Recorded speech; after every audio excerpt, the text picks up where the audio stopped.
printemps 1967, quelques semaines avant la guerre des 6 jours, le rabbi lança la grande campagne mondiale des téphilines, demandant à tous les juifs pratiquants qui mettaient les téphilines chaque jour de ne plus se contenter de les mettre eux-mêmes, chez eux ou à la synagogue, mais de sortir dans les rues et de les mettre aux autres juifs, d'aller les visiter chez eux, en Eretz Israël, d'aller dans les bases militaires et de les faire partager à tous les soldats et à tous les juifs qu'ils pourraient rencontrer, en faisant valoir que tous les juifs du monde forment un seul être, que les téphilines ont le pouvoir de faire tomber la peur sur les ennemis.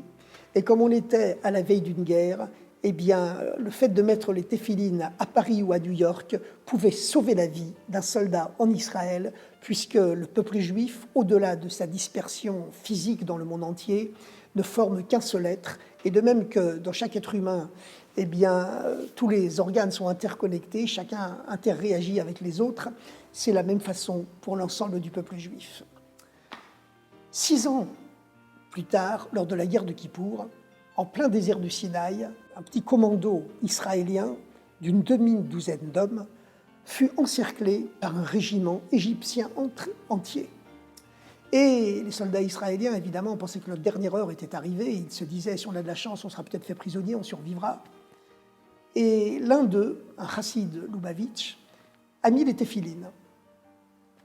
Et puis, curieusement, il constate que le temps passe et que les centaines de soldats égyptiens qui les encerclent ne bougent pas, restent en position statique. Quand vient le soir, une contre-attaque israélienne survient et tous les soldats égyptiens, qui est un régiment sur environ 800 soldats, sont tous faits prisonniers.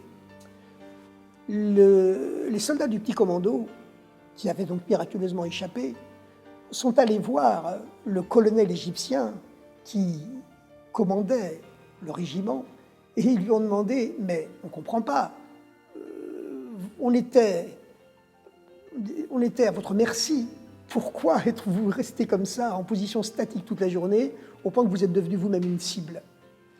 Et le colonel égyptien, sans se démonter, répond « Écoutez, avant la guerre, nos instructeurs russes nous ont donné un manuel où figurent toutes les armes israéliennes répertoriées. Au matin, on a vu que l'un d'entre vous utilise une arme qui n'est pas dans le manuel.